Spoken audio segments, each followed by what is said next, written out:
All right. So we are unfortunately going to be covering an article. I have a game as well that I'm going to go over, but we're going to be covering this article, the unfortunate passing of Garry Kasparov's longtime trainer for I think the last like 10 to 15 years of his chess career. So let's read this article. This was written by Garry Kasparov, and here it goes. I've often said that chess was designed for me, a perfect match. Such luck is rare, but when Yuri Dokhoian became my coach in late 1994, it was lightning striking for the second time. His death in Moscow on July 1st was the loss of a dear friend of mine and of chess. One second. Okay. Yuri elevated not only my chess and my results, but the entire field of chess preparation at the highest levels.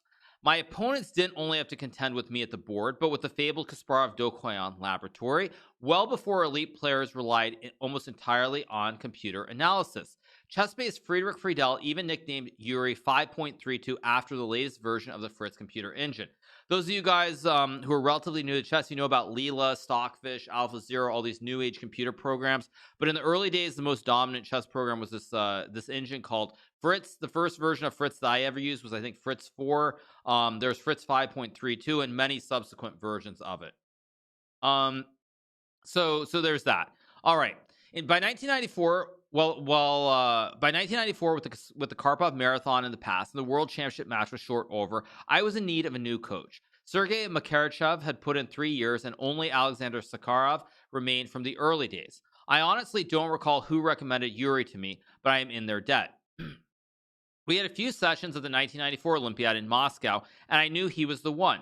His character, the quality of his work, his work ethic, it was all complimentary. So again, I see some people asking me about, like, as trainers, are they important? They were very, very important before the rise of engines, especially. And I would also add that when Garry writes trainers are sort of the unspoken heroes. They're the people who they're behind the scenes helping out the players. The players get all the recognition. It's not much different than, say, being on Twitch, for example. I am the face. I get all the credit, all the accolades and whatnot. Whereas there's a big team that's helping me behind the scenes, and they don't get any of that credit. And chess is very much the same kind of way. So let's keep going. Yuri was not only a student of the game itself. Yuri was not only a student of the game itself and a skilled analyst and writer. He was also an astute analyst of the psychology and habits of other players, a skill that often opened fruitful lines of preparation on the board.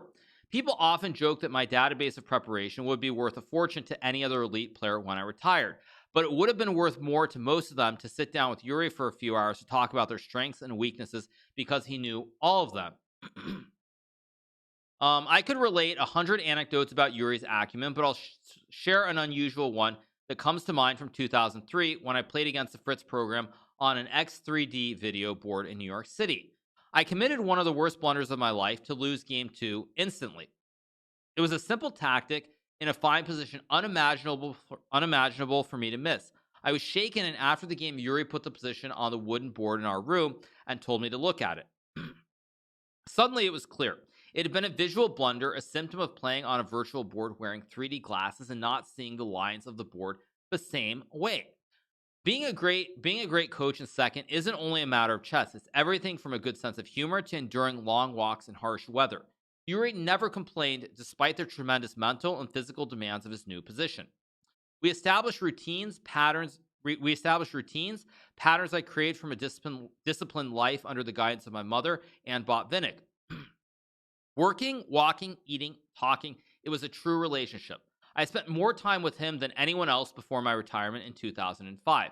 Yuri knew when and how to speak to me and when not to put me in the necessary frame of mind depending on the situation. He gave me more than chess preparation. He gave me stability and confidence.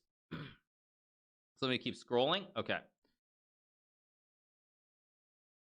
The rest of Yuri's career further demonstrated the range of his coaching talent. He worked with both Russian national teams and with World Championship challenger Sergei Karyakin, showing he could both keep a veteran champion on top and bring a young star to new heights.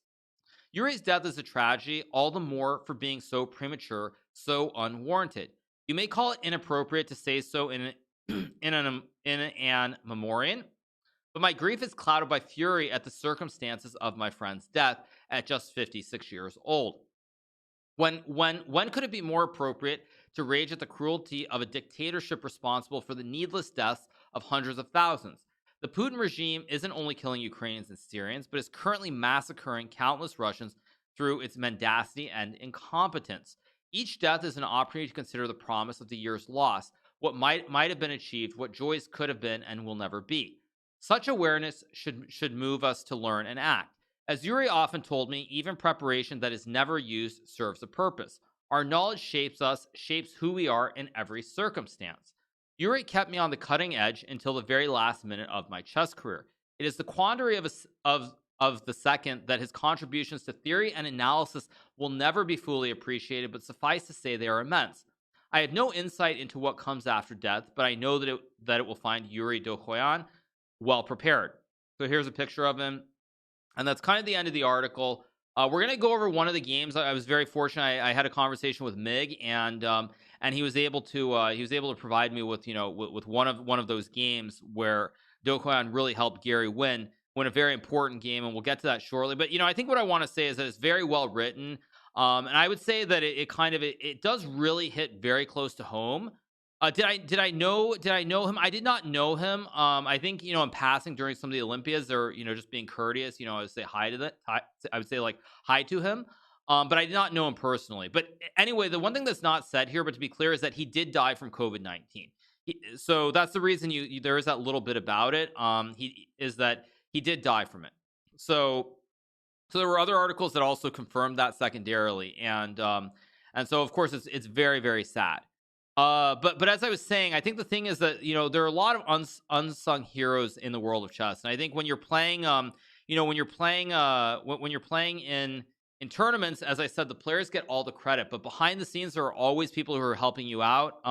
Like I would say for myself, there are the two people who have helped me the most was my stepfather from a very young age, and then my current trainer, Chris Littlejohn. So like when I read through this, it really it's something that I feel like only certain level of chess players can understand. But when you play in these tournaments, your trainers go tournament to tournament with you. It's not about glory and money and these other things for them, but basically they do it because they love the game of chess and they help you out. So it's really, really, really well written. And I think certainly you see many of these people. There are many of them where you see many of these guys, and Dokhoian is someone who will never get a lot of credit in the way that he deserves, but without a doubt, in terms of Garry's career, he played a huge role. So without further ado, I'm actually going to go over one of the games, which I do have here. So let me pull this up and let me load this. Give me 1 second.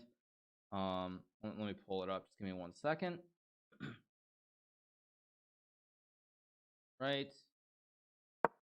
Okay, so I think this is correct. Let me make sure if this looks right. All right, so we're gonna load this now, and we're gonna go over one of the games. As I said before, I was very fortunate. I had a short conversation with Mick Greengard a little bit earlier, and he did provide me some insight into one of the games which Yuri Dokhoian really helped Garry Kasparov with, which made a huge difference. So let me get here. All right, so the game we're going to go over is a game that was played between Vishy Anand, who is currently playing in Croatia in the Rapid and Blitz, and Garry Kasparov, who will be playing in the Blitz event down the road. So this game was played in Linares in 1999. So the game starts out e4, c5, knight f3, d6, d4, takes, knight f6, knight c3, a6. So we have the very famed Najdorf system that was played by Garry Kasparov here. Again, he was playing the Najdorf, I think, pretty much from... I mean, he played the Najdorf his whole career, but I think especially the last 5 to 10 years, it was his main opening setup. So f3 was played by Anand. Now, again, remember this game was played in 1999, so theory and computers and everything have advanced by a lot. At the time, bishop e3 was considered the most cutting-edge line. But the thing was, after bishop e3, black has the option to play knight g4 and attack the bishop. So as the theory was progressing in the 90s, at some point they reached the conclusion that f3 was a safer move, because you still can go bishop e3, but you prevent black from ever playing knight g4. So that's the main reason that f3 came into big prominence, because after you go bishop e3, knight g4, either you have to play bishop g5 here, or you have to go back to c1 and then pick another system. So that's sort of the way that f3 became very popular at the time. So f3, e6 is played here, bishop e3, and now here Garry goes b5, and this is a line, of course, that I have a lot of very fond memories of. In around that time period, probably when I was master level to right about I was playing this system with both sides, white and black. There was one game that I went over very recently, which I played in the 1998, I believe, US Cadet Chess Championship. There was a game against Daniel Fernandez, which I won in, I think, 17 moves, which was in this line. I played it with the white side, but the ideas are so familiar, and there's so many games that I played that this sort of takes me back in time as well. So G4 is played here. H6 played by Garry. Queen to D2, Knight BD7, castles, Bishop B7, H4. All pretty standard so far. B4, Knight B1. I mean, I could go over many of my own games from this line around this time. Now later on, after this B4 move, Knight to A4 became. This is called the English attack. It's the English attack variation within the knight. Now later on, Knight A4 became a main line. Now there are a couple stories that I will tell you guys about this, because besides just you know the contributions that Dokhoian provided to Kasparov for this game, this line, I have many memories of games I played both over the board and on the internet. First of all, there's a game that I played, I believe it was 2001. Let me see if I can find it. Let me just see if I get the year correctly. I don't see it right off. There's a game that was played. Where is it? It's this one. Yeah, it was played in 2001. There was a game that I played in 2001 against Nihua. It was in the famed match, the U.S. versus China, played in Seattle in 2001. So Knight A4 was what he played. I played Queen A5, B3, Knight to C5. He played A3. I took, takes, Queen C7, B takes A4, D5, E5, Knight D7, F4, Knight B6. And now in this game, which again, mind you, the theory is very old. You know, the theory is much different now than it was back then. There was F5 played, Knight A4, takes, Knight C3, E takes F7. I went on to lose a very long game to Nihua, but like I remember playing this back in this US-China match in Seattle. So this was one example. Another example I would provide from this line as well is that I think it was in 1999 or 2000. I played this on the Internet Chess Club against a quote-unquote unknown grandmaster. And in that game, F4, Knight B6, Rook H3 was played against me.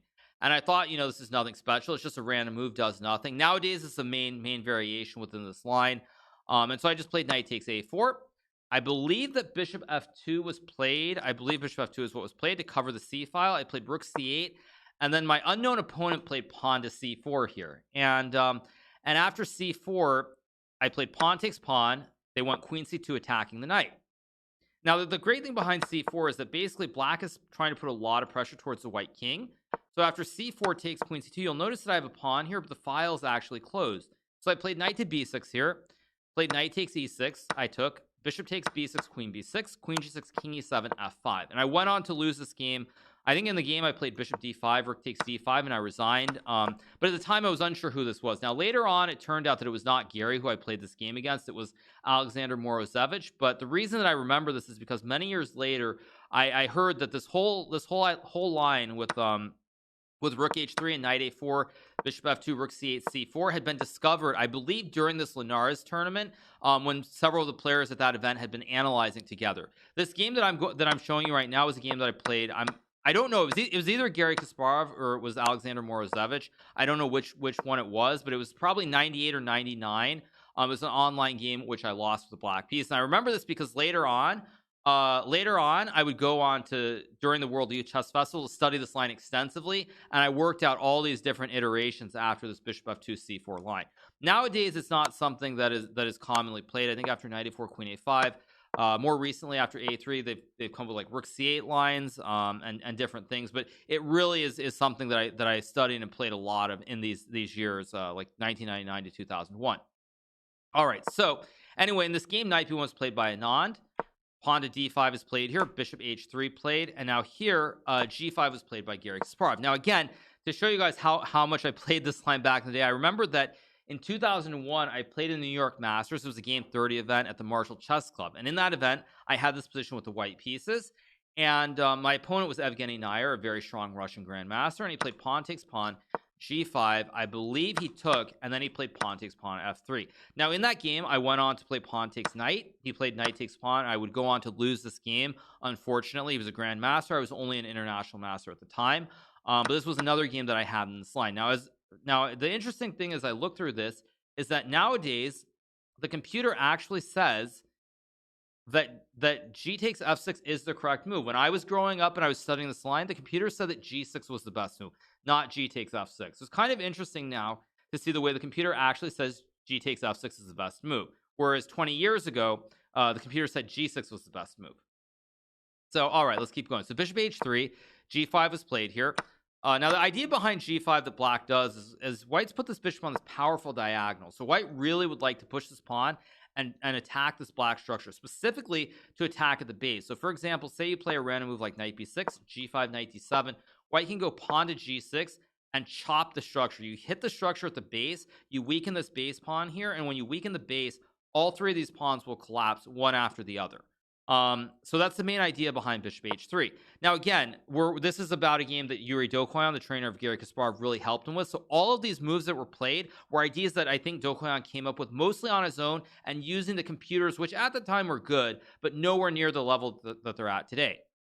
So g5 is played here, and the idea is that even though you gambit a pawn here, the bishop is closed. There's no diagonal to activate the bishop on. So there's simply a pawn in front of the bishop, and it has no access here. So pawn takes pawn is played by Vichy. Knight takes pawn. Bishop g5. Queen to b6. Bishop g2. Garry trades. Plays rook c8. Now, again, I'm going to go through the moves relatively quickly until we reach the critical moment. But as you guys will see, at this point, black stands a little bit better. So rook e1 is played. Queen a5 is played by Garry here. f4 played by Vichy Anand. The idea is to play f4, f5. Try to open up the black king. Again, it's a weird position because black is not castled as king here. At the same time, though, white's king is definitely open, and it's very hard for white to really get at the black king with these pawns in front. So white tries to open it up by pushing the pawn and attacking on this e file towards the black king on e8. So Garry goes queen takes a2. f5 is played. Knight to c5 is played. Pawn takes pawn. Now, the great thing with this game, as you guys will see, I'll change depth to unlimited just for this. Change it to unlimited, and there we go. Is that in this position, queen takes a2 is played, f5 is played, and now here Garry goes knight to c5. Now, you know what's amazing, and I'm gonna let the computer run for a little bit of depth, is when I had my short little conversation, or the little exchange with Mig earlier today, what he wrote to me is he said that all of this was preparation. So knight c5 was still preparation done by Yuri Dokhoian. Now, at the time, knight c5 clearly was considered the best move by the computer programs. But now, as you see, with modern computers, e5 gives black a big advantage here. It says e5 is -1 almost. So you see the computers 20 years ago compared to nowadays were significantly weaker. So Garry plays knight c5. Pawn takes pawn is played. Bishop to g7 is played here. Vichy takes with the pawn. Garry takes, and now this is where, like, I will use the comments from Mig. What he told me earlier was that this whole game that Garry played against Vichy Anand up to this point was pure preparation. All preparation that had been done by Garry's trainer Yuri Dokhoian. Now, in this position, or at least according to prep at the time, and actually you see even now it says it. What Mig wrote is he says that all of this was preparation, and Yuri saw that if white plays 24 queen to f2 here, the game is a draw, but everything else is evaluated as worse for white. And so all of this was preparation. And when you think about this game, you think about how sharp the Najdorf is to get to this position with this all being preparation. It's pretty insane. And in this game, or not in this game, but another thing that's really important with people who use computers and trainers in general is they have to understand what sort of moves are human and what sort of moves are borderline impossible to find if you don't have the preparation. And so, for example, in this position, queen to f2, king to g8, queen f5 leads to a draw. Now, again, you probably wonder, well, how can this lead to a draw? Why does computer say zeros? But the reason for it is that in this position, I believe after queen f5, if you go bishop d4, there is, I think, queen to g6, bishop to g7. If you go king h8, it's just a draw. So you have to block, and then after rook e8, takes. If you go here, I just keep yo-yoing with the checks on h5 and e8. And if you block, I then yo-yo with a check on g6. And if you go to h8, I can go to h5, for example. Although there is a way to win with bishop d5 here. So basically, it's about the yo-yo with the queen to make the repetition and draw the game. So basically, queen f2 leads to a draw. But in this game, and this speaks to how difficult this position was, Vichy actually ends up playing this move, bishop takes d5. Now, the great thing about this game is that even though this is winning for black, it's very, very complicated. So bishop takes d5 is played. Queen takes d5 is played by Garry. Rook to e7 is played here. And now king to g8 played by Garry. Rook takes bishop, king takes, knight to c3. Another move that's an amazing idea by Vishy here. The idea being that by playing knight c3, if black takes, you can now go knight f5. And what you'll notice here is you probably think, well, what's the big deal? I mean, but the big deal is that if black plays queen f5, you now have queen takes pawn with the check, and you collect the queen on the next move.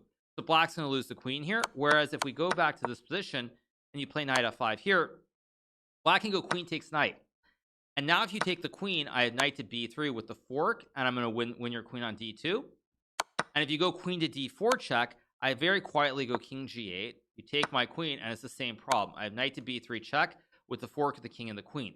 So by gambiting this knight on c3, white basically blocks all these ideas of these forks with the black knight and the black rook on c5 and c8 respectively.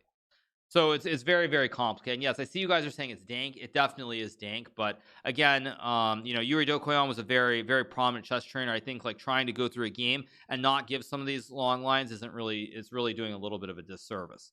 So white gives up a knight, and in return, now all these ideas with like queen takes knight no longer work. So king to f7 is played by Garry. Vishy trades the queens, goes knight to d6 check with the fork of the king and the rook. King to g6. Knight takes c8 is played here. Garry takes, and now knight to b6 is played. Now this position, this game has been analyzed many times. I remember looking at this game actually in 1999 as well. So it's like this really is kind of nostalgic for me. But what you see here is, even though black has an extra piece on the board with a bishop and a knight in this position, white has a bunch of pawns and black only has one pawn. So if all the pawns were to come off the board here, it would be a draw. Bishop and knight versus knight is very simply a draw. So bishop to e6 is played here. Vishy takes the pawn. Garry takes with the king. King b2 is played. Now white has double stacks. At the same time, though, white can try to bring the king to a3, b4, and a5 and go after his pawn on a6. So king f4 is played. King to a3. a5 is played. Knight to a4. Again, black does not want to trade knights for two reasons. First of all, you lose the pawn at a5. But even if white went back to a3, this position is still a draw because the queening square for the black pawn is a dark square, and your bishop is on the light tiles. So if you reach this position with a bishop and a pawn, and the bishop is the opposite color of the queening square, the game will end in a draw. So knight a4 is played, knight to e4. Knight to b2 played here. Garry takes. Knight d3. King e3. Knight to c5 is played here. And now bishop to f5 is played by Garry. Again, there are some mistakes in here. I remember, like, this was, if we go back to this position, I think in this position, I don't remember if it was knight d7 or knight b7, but one of these two moves I know was winning by force, whereas in the game, Garry makes a couple of mistakes here. And after knight c5, bishop f5, king to b2, this is very close to a draw. In fact, I think it is a draw. And so Garry goes knight d5. Vishy plays knight b7. Pawn to a4. Pawn to c4 again. Good move here, attacking the knight. White wants to go after this pawn on a3. Knight b6. Knight to d6. Bishop to d3. And now here, Vishy goes c5, which is still the correct move. Knight to d5. King a3. Bishop to c2. Knight b5. And this position is basically a draw. And the reason it's a draw is because white can start pushing the pawn, and black's knight is going to have to get distracted to stop the pawn, and white will be able to win the pawn in a4. So Garry goes knight e7. And here Vishy makes a huge mistake. And this is a pretty epic mistake. Vishy plays knight a7, which throws the game away. Now, the reason that this is not the best move is because there are a few things. First of all, white has knight c3, which would be a very clean draw, because after knight c3, king d4, knight takes a4, white eliminates the last black pawn. And according to table bases, with a knight and bishop versus knight, game ends in a draw. Or it will end in a draw with correct play. So here Vishy play, I guess c6 also draws, because after takes you have the same idea. But Vishy goes knight a7, thinking, well, if black goes king d4, c6, I go king c5, c7, and black won't be able to stop me from queening the pawn. He has to go bishop f5. You just queen takes, and king a4. And it's the king and bishop versus king, and the game would have ended in a draw. Unfortunately for Vishy, as he finds out to his horror here, after king d4, c6, black is able to play knight to d5. And again, it still doesn't look so bad, but the problem is that the knight is actually getting stuck here on a7. So for example, let's say white were to go like knight c8 here. Black can now go king to c5. And if you try to push the pawn, hoping that I guess actually if you push the pawn, I just take and go knight b5. And you'll notice that when we get to this position, let's just put the bishop here, you can never get this pawn a4. So I have a knight, a bishop, and a pawn, and I'm going to win the game very shortly. So you can't really go c7. At the same time, if you play a move like knight a7 here, I can just go king b6, knight to c8, and I can just take the pawn. And your knight is actually getting boxed again, and you're going to lose the game because neither of these squares are available. Knight b6 is not available if you go knight a7. The move that I play is just king c5 here. Keep all these squares covered. So like let's say the knight goes to c8. There are no squares that are available to it, and also b5 is not available either. And so white has played something like king b2, but then you go bishop to f5, king to a3, and you go king to b6, and the knight is stuck in the web and it can't get out. You're going to lose your knight, and this would have led to a bishop and knight versus king, which at the top level you should be able to make the checkmate pretty routinely. So that was the idea, behind knight a7. But as Vichy found out, now when he goes knight b5, black can go king to c5, attacking the knight here, and after c7, Garry has a really nice move, bishop to f5. And the reason that Vichy resigns here is for a couple of reasons. First of all, you think, well, white can just take. You get rid of the last pawn. There's no way you can lose the game. But unfortunately, when you take this pawn, black has the brilliant move, knight to b6 check. If you go king here, I just take the knight. If you go king a5, I go knight to c4 check. If you go king a4, I have bishop c2, which is checkmate. The king has no squares here. So you can't go to a4. When you go to a6, I go bishop to c8 check. King cannot stay close. The knight covers a square. You have to go to a7. And after king b5, king b8, I just go knight to b6 or d6, protecting the bishop on c8. And you're going to lose, again, a bishop and knight versus king. And that will be the end of the game. So very, very nice game by Garry. I remember looking at this, and at the time it was like one of those puzzle studies, like why did Vichy play knight b5? But the main thing that I wanted to highlight is, first of all, it's a really, really great game, very high level game between Garry and Vichy. But then secondly, you see even in 1999, Garry and his team of trainers, but specifically Yuri Dokhoian in this game, had prepared him all the way out to move 24. So in you think about nowadays, a lot of players have their preparation out to like move 20, move 25. But at the time in 1999 to have preparation to move 24 is simply amazing. So really, really great game with Garry's that I want to show, but also of course a lot of all the credit I think for this game goes to Yuri Dokhoian for coming up with this line and helping Garry win a very critical game in Linares in 99. Garry would go on to win that tournament very convincingly as well. So I wanted to show you guys this game again. I think it's always important when you look at trainers, you look at people in the world of chess. In many cases, they don't get sort of the respect or the notice. Notice the wrong word. They don't get the respect or the accolades, or they just end up becoming like sort of footnotes in the history of chess. Whereas say Garry, obviously, larger than life, has left a major mark. But a lot of this would not be possible without trainers. So that's what I wanted to add. And so of course, rest in peace to Yuri Dokhoian, amazing trainer for Garry Kasparov. He trained the Kosintseva sisters. From Russia. He also helped Sergei Karyakin. He helped I think is it Alexander, I think, or Alexei Esipenko. I forget his first name, but he helped Esipenko as well, who's a rising Russian junior player at the moment. So certainly quite sad, but his contributions definitely to chess will live on through the games that the people that he helped. All right, you guys. So I'm going to take a short break now, and we'll come right back. But I wanted sort of to go over this. I think it's really, really important to point out some of the stuff. So I'll be right back. I'll put the music back on, and we'll keep rolling along. I will talk about my second and some of that other stuff in a few minutes. Give me a second.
All right, you guys. So we're back. How do you recover from such a painful loss of your Vichy? You have to have short-term memory loss. Pretty simple. That's what I would say. It's a lot of it is short-term memory loss. I think an older dude for the 4 months, being able to forget about bad games and come back the next day. Really important to be able to do that is what I would say. So that's what I would add.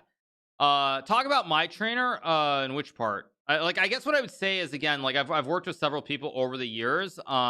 But I think the most important thing is that, like, it's not a glamorous life as a professional chess player. A lot of it is about traveling, just grinding ideas, trying to have good results, and just focusing on playing good chess. That's actually the ultimate goal. You try to do that. But again, what I would say is kind of what Gary says. The people that you work with, the people that you travel with all the time, I mean, they become your family. So, like, for Gary, I'm sure losing Yuri Dokhoian is I mean, obviously he's been retired for many years, but that has to be, I mean, that's like family. It really is. No wonder you switched to streaming. Right.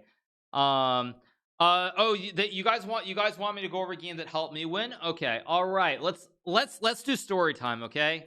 Let's do story time. Okay. One second. Let me find the game. You guys want story time? Okay. This is gonna be a great one. Let me copy this and let me see if I can copy this. Let me download the PGN. Okay, 1 second. Open a notepad. You guys want a game where my current second, Chris Littlejohn, helped me win? There. You know what? Let's do 2 early games. Let me see if I can find the other one too. It's very complicated. 1 second.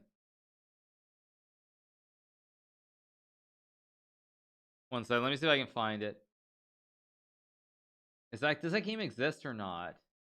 1 second. Let me see if I can find it. I'm gonna open ChessBase. They're gonna be there are 2 games that I want to go over. So give me 1 second. 1 second. See if I can find it online.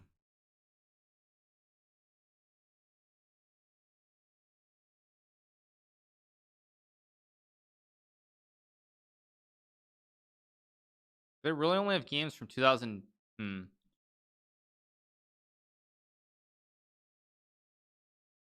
Try to see if I can find it. Give me 1 second.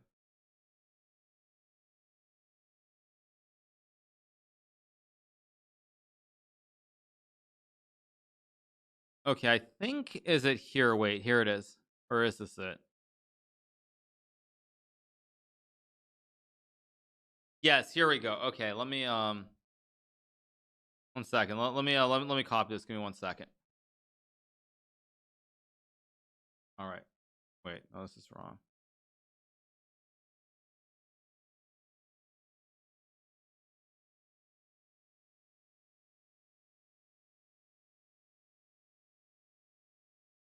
Okay, there we go. Okay, give me 1 second.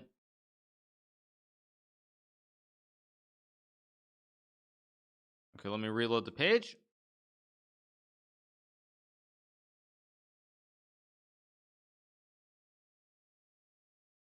So there are 2 games that I'll show you guys. Let me copy both of these. All right. Wait, what happened? Wait, why don't they both show up? 1 second. Wait, am I not? 1 second. Let me log out and log in.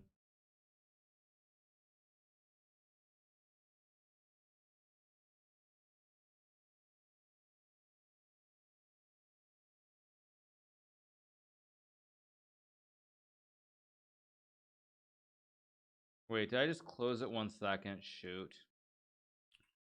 Give me 1 second, you guys. I accidentally closed it. Sorry.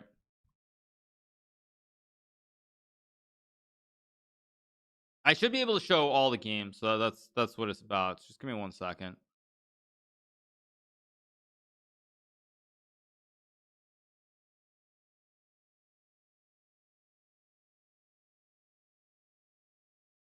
Okay, this should work. 1 second. I don't know why it's not working. Yeah, there we go. Okay, we have both. Okay. All right. Okay. We have 2 games. So I'll show you guys 2 games. And they're both very old games, but they were very early on in the time when I was working with when I was working with my current trainer, Chris Littlejohn. So All right, so 2 games we're going to go over. I'll start with the first one, the older one. I'll give you some origins kind of, because it's pretty random how I met my current trainer.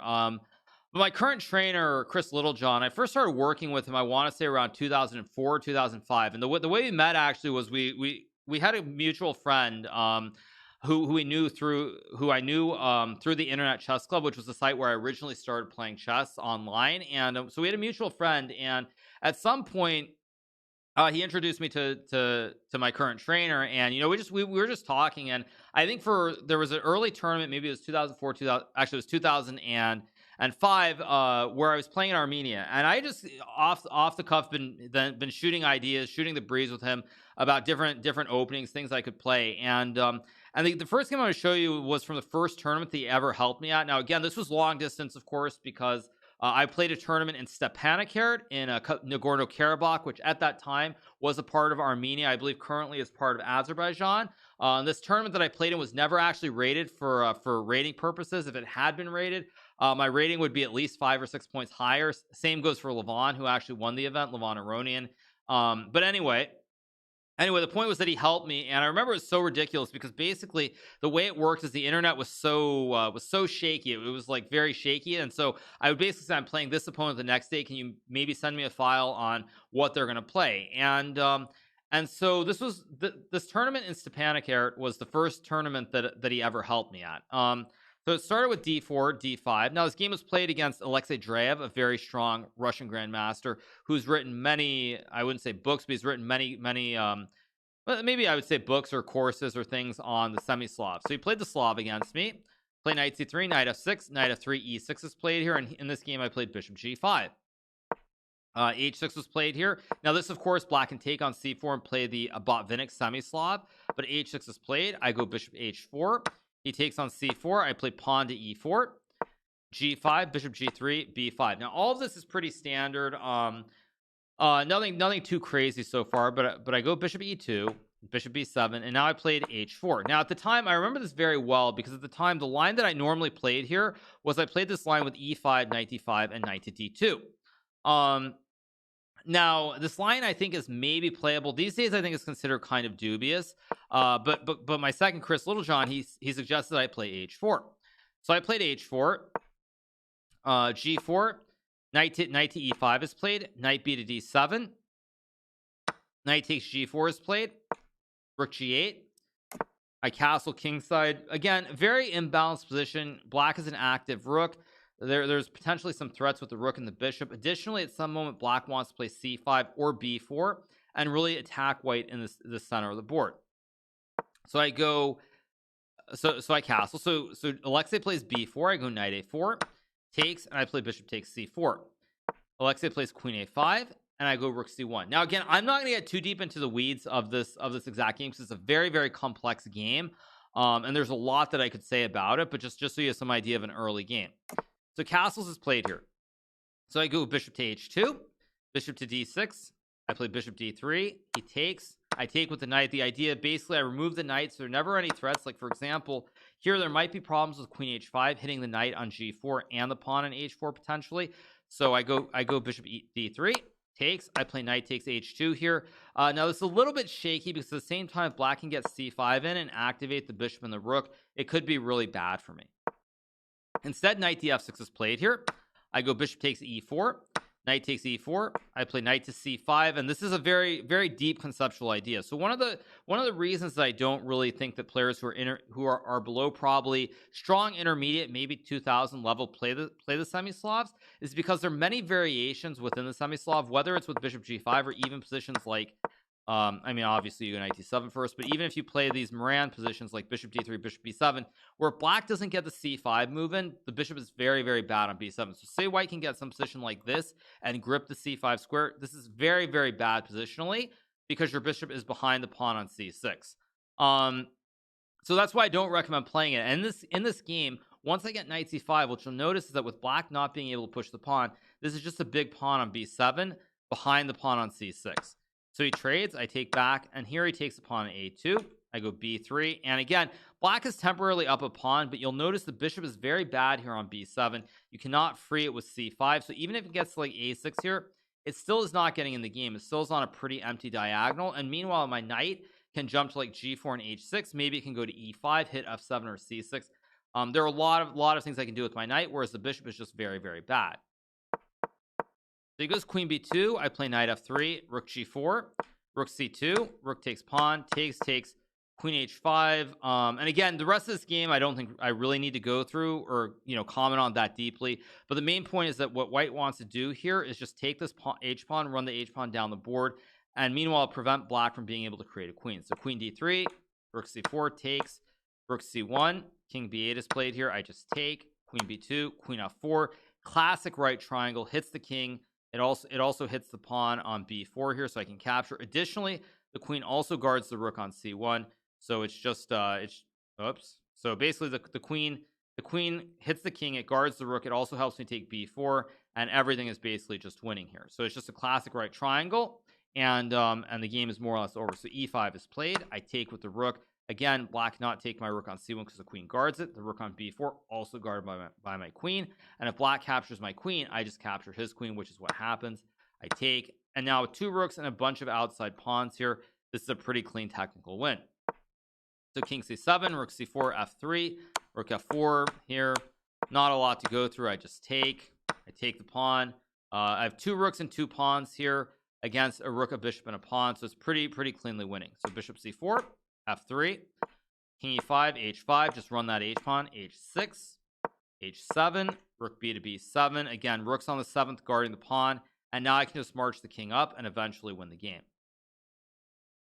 So c5, I play king f2, king d4, I check, king c4, go king e3, bishop f5, rook f7, bishop b1, king f4, goes here, I go here. He starts pushing the pawn. Last idea, try to make a queen. I go f4, bishop e4, rook d7, and f5. And now the game's over because what happens is I cut the diagonal off so I can just go rook g7, rook g8, and win the rook in the corner of the board. Goes c3, play rook c7, and he resigns for a few reasons. First of all, if you go king to b5 or b6, I just take the pawn. If you go to b4 to guard it, I then have rook d4, collecting your bishop on e4. And if you block with the bishop, I think rook d3 is the simplest one. I'm going to win either the pawn or the bishop here. So after rook c7, Alexei resigned the game, and it was just a very, very smooth victory. One of the first victories that I had against someone who had been right around the 2700 level, who was world class. So it was one of those first victories that I had. Now, this was in 2005. Chris basically, he came up with this h4 move. Like I said, at the time, I didn't really play. My theory was a little bit shaky here. I usually played lines like e5, knight d5, knight d2. So this was played in 2005. So I had not yet turned 17. Or wait, this was 2004, 2005. So I had not yet turned 18. So I was 17 years old. I was just shy of 18 years old in this game. When I played this game, I should say. So this is the first game that I want to go over now. Chris and I basically, after this event, we had a pretty loose relationship. We would, he would help me here and there for events. But let's fast forward to a game that was 100% his idea, which helped me win my second United States Chess Championship in 2009. So this is pretty ghetto. But yeah, so as I said, Chris and I have been working very loosely from 2005 till about 2009. 2009 is when I had the big breakthrough. But for the 2009 U.S. Championship, we had always been working from distance. He lives in Dallas, Texas. And obviously, I lived in New York. I'd lived in Seattle, many different places. And in 2009, they held the U.S. Chess Championship in St. Louis, Missouri.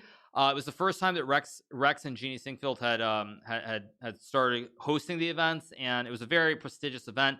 Prize fund had increased, just very serious across the board. And as I said, Chris and I have been working from distance for a long time. Now, for the 2009 U.S. Championship, this was my second one. I won in 2005 as well. But so for this event, Chris and I decided, he could drive to Missouri and we could do it in person. And it's really funny because nowadays, just thinking about it, at the time, Chris, he basically unplugged his computer, put his tower in his car, and he drove from Dallas to Missouri. So he took his tower, his monitors, everything, and he just did the drive. And it's a pretty long drive. It was like 10 hours, I think 10 11 hours if I'm not mistaken. But we decided to do it in person, and in this event I started off very well. I was having a good event through. I was doing very well throughout the event.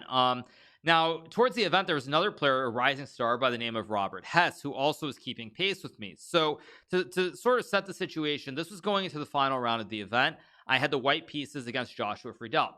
Now at the time it was myself and Robert. We were tied for first place with the same number of points, and so I remember this very well. Joshua Friedel had been someone that I had struggled with. I had not had great results against, and the night before this game, basically what I said to Chris, I remember this very well, was I told him, just try to come up with some new idea. It doesn't matter what it is. I just want it to be within E4, E5. And I remember we discussed many things like, well, should I play a Scotch maybe? Should I play like some kind of Spanish? Should I maybe look for some gambits, like maybe a Scotch gambit perhaps, maybe something like a Danish or a Goring gambit, all kinds of different things. So I knew Joshua Friedel would play E4, E5, knight to F3.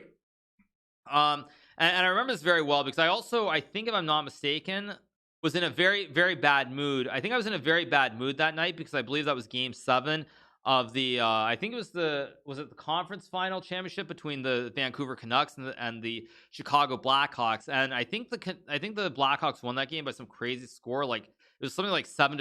It was a very, very up tempo game with a lot of scoring. So I wasn't in a good mood. But I remember after I sort of talked to Chris about all these different ideas, he sort of, I basically was like, I don't know what to do. And so I told him, just look for something and just give me something in the morning. And so what happened is that, I went to bed probably around, I want to say like 11:30, maybe, 11:30 at night. And, probably woke up at about 9 a.m. Round, I think was 1 a.m., 12 p.m. or 1 p.m. And what Chris suggested to me was a very new idea in the fried liver. So the idea that he came up with was knight f3, knight to c6, bishop to c4. Joshua Friedel played knight f6. I played knight g5, hoping that my opponent Joshua Friedel would go right into the fried liver here with pawn takes pawn, knight takes pawn, knight takes f7, king f7, queen f3, king e6, knight to c3, knight e7. And I think d4 is considered best, or castles, but after d4 it's a very, very very tough position to play for black. In fact, I think nowadays with modern computers it's considered lost. We've done a couple of view arenas with it as well. So basically this is what I was hoping for. Now I knew that my opponent Joshua Friedel would not actually go into this. He played the move knight to a5, which is considered, I think by modern day theory, the best move. A very recent game, if you're looking for recent games with this move, was played between Jan-Christophe Duda and Ding Liren in the recent Meltwater Gold Money event in the, I think, semifinals if I'm not mistaken, which Ding won with black. So after knight to a5, I played bishop b5. c6 was played here by Friedel. I took. He took with a pawn, which is still considered right. And now I play this move bishop to d3. Now, anybody who's watched my stream quite a bit would know that I've said many, many times, you do not put a bishop in front of a pawn. It blocks this diagonal. You really need to get this dark square bishop out. So why would you put the bishop in front of the pawn?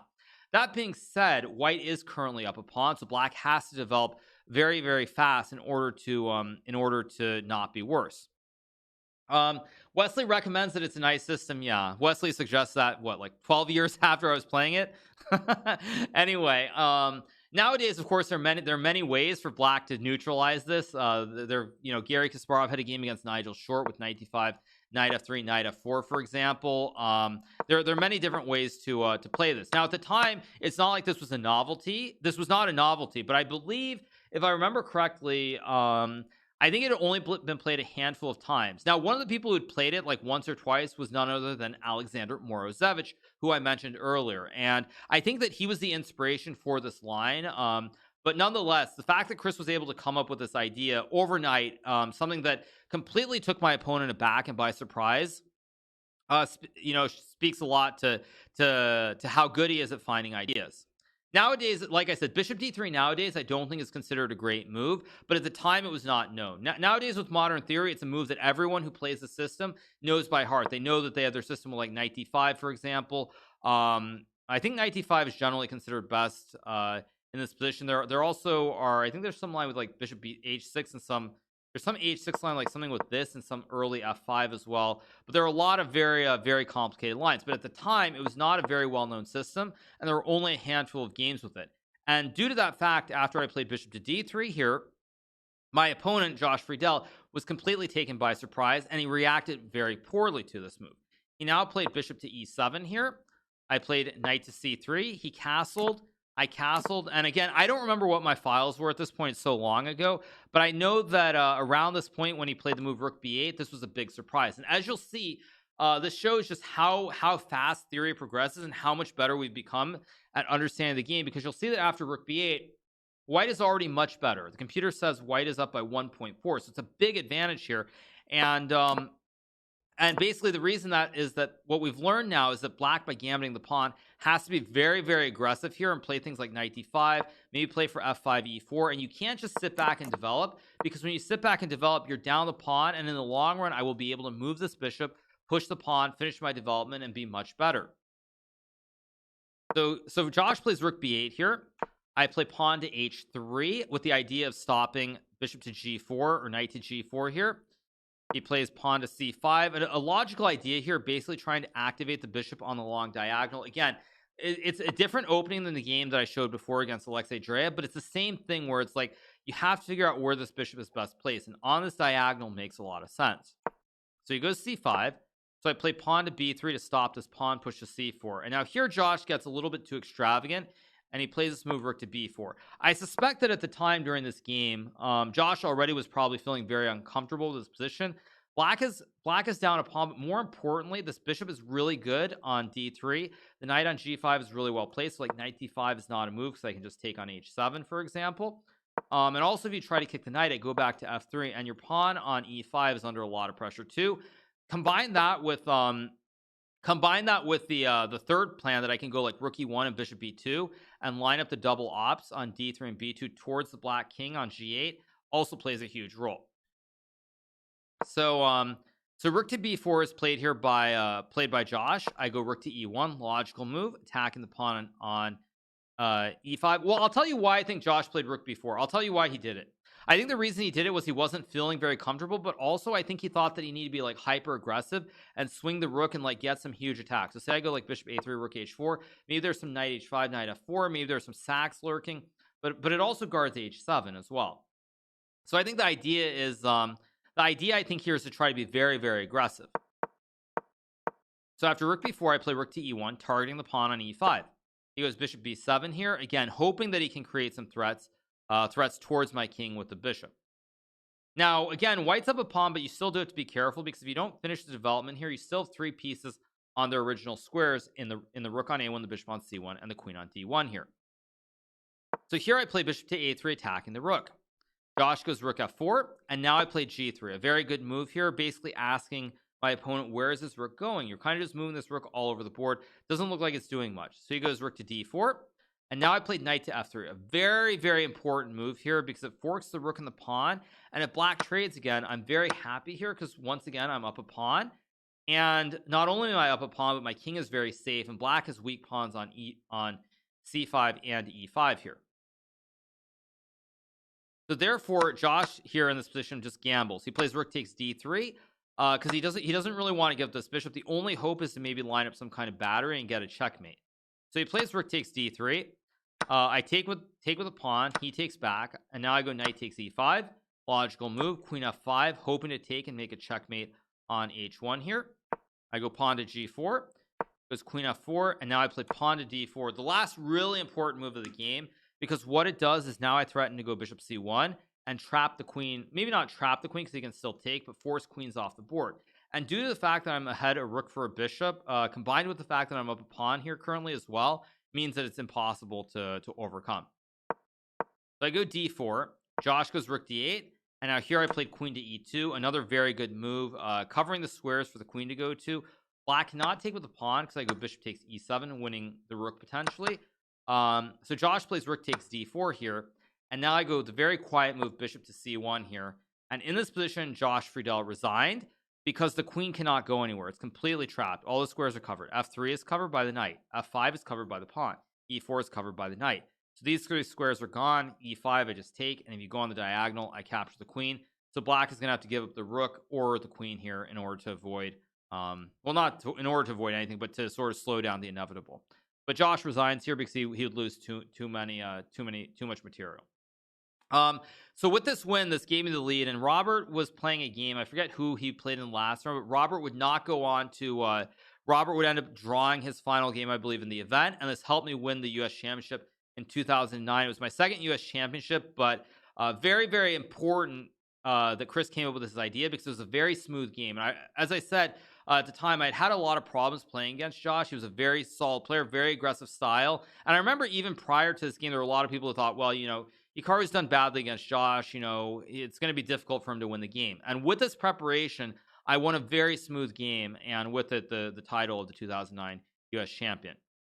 So this is this game was important. So Chris came up with this. Isn't this the current main line, the fried liver? Well, that's the thing, Strantz. At the time, there were a handful of games, and I think the inspiration was, I think at the time, Alexander Morozevich had played either 1 or 2 blitz games with this bishop d3 move. But mind you, nowadays, this is a very well-known line. Like I said, this is very common. Everybody knows this line. But in 2009, it was not a known variation. And that's one of the things that has really changed about chess, is that a lot of these ideas, even bishop d3, I feel like for maybe a year or two, it was not considered a serious line, and nowadays it's a very, very serious line.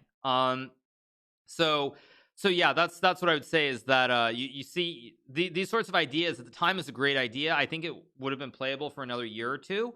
But again, nowadays, if something is played, it's like the next day everyone can use their computer in 10 minutes. They know what it is, and and you have to keep coming up with these ideas over and over and over again. So it makes it very, very challenging.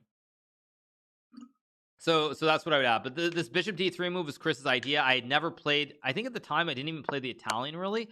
I think at that time I was just playing mainly Spanishes, or Spanish, Scotch, and d4 on move 1. So this idea that he came up with, I mean, this idea to play bishop d3 was the reason I won that game, and I won the U.S. Championship 100%, no doubt. So thought I would go over that game because without his preparation in this game, I don't know if I would have won that game. I don't know if I would have won the U.S. Championship. But huge game.